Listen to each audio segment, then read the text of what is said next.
लकड़हारा और कुल्हाड़ी की कहानी। एक समय की बात है।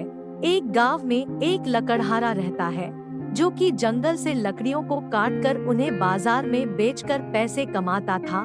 जो भी पैसे उसे लकड़ी बेचकर मिलते थे वह उसी से अपना और अपने परिवार का पालन पोषण करता था। एक दिन वह जंगल में रोज की तरह लकड़ी काटने के लिए गया और नदी किनारे एक वृक्ष से लकड़ी काटने लगा। अचानक उसके हाथ से कुल्हाड़ी छूटकर नदी में गिर गई। इससे लकड़हारे को बहुत दुख हुआ और वह नदी में कुल्हाड़ी ढूंढने का प्रयत्न करने लगा, लेकिन उसे नदी में अपनी कुल्हाड़ी नहीं मिली। इस बात से लकड़हारा बहुत ज्यादा दुखी था और वह नदी के किनारे बैठकर रोने लगा।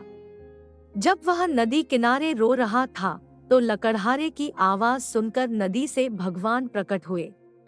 भगवान जी ने लकड़हारे से पूछा कि तुम क्यों रो रहे हो। इस पर लकड़हारे ने शुरू से अंत की पूरी कहानी भगवान को सुनाई।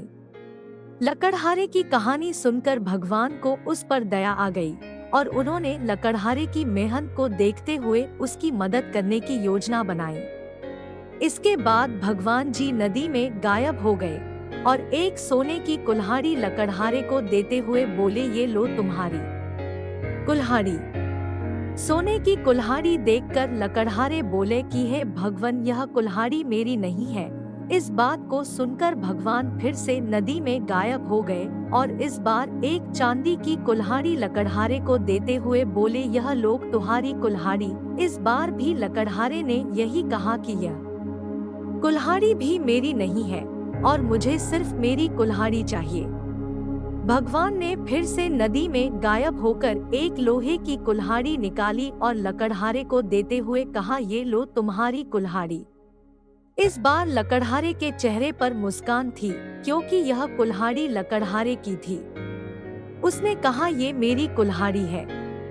भगवान ने लकड़हारे की ईमानदारी से खुश होकर उसे सोने और चांदी की दोनों कुल्हाड़ियां भी उसी लकड़हारे को दे दी। इससे लकड़हारा खुशी खुशी घर चला गया।